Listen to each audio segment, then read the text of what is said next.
Wade with HiTechLegion, and this is the component installation for the AZZA Genesis 9000. I'm going to be installing the components in the manufacturer's recommended form, with the system in reverse ATX mode and the power supply in the front of the system. The first component I'm going to install is going to be the power supply, and you can see I've already removed the side panel from the case and the front cover where the power supply goes. In order to install the power supply, first thing we have to do is remove this ductwork off the middle fan here. Then we can slide the power supply in through the top and to the front of the case, where we will tighten down our 4 screws in the front there. As you can see, we now have the power supply mounted and the cable plugged into the back power supply here, which runs to the back, and you still will use your power supply wire to plug it into the wall. Next, I installed the motherboard into the case. Now, AZZA recommends that you remove the motherboard tray to install it. In this case, I didn't need to do that because there's plenty of room to work in this case.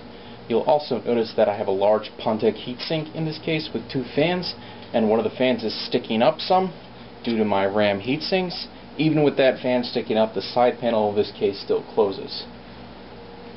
I've also pre-routed some of my cabling through the cable routing holes and connected my front panel connectors. Next, I mounted the graphics card into the system. Now, I mounted it in the uppermost PCI Express slot because that's the recommended position by the manufacturer for optimal cooling to exhaust the heat through the top of the case.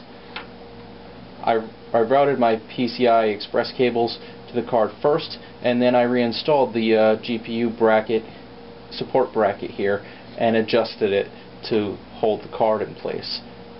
Even with this smaller card, these supports are effective. Next, I want to show you how to install 5¼ inch devices into the system. First, we have to pull the front power supply cover so that we can pull the front bezel off, just by pulling the bottom here. Then we pull the blank by squeezing the front, and the blank pops out. Now, if you want, you can disconnect the LED wire up in the upper part of the system, which I've already done. And then you just flex the blank in the slot you want to use and pop it out.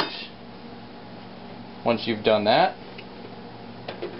slide your drive through the front here, and it should click into place.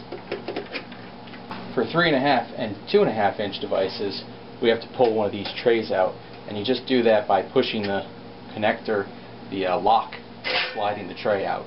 Then you put your 2½ or 3½ inch drive in and line up the screw holes on this tray on the bottom here, and insert your screws, and then slide the tray back in. After installing our 5¼ inch drives and our 2½ or 3½ inch drives into the system, we put our front bezel back on and our power supply cover back on, and this is the completed component install of the AZZA Genesis 9000. Thanks for watching.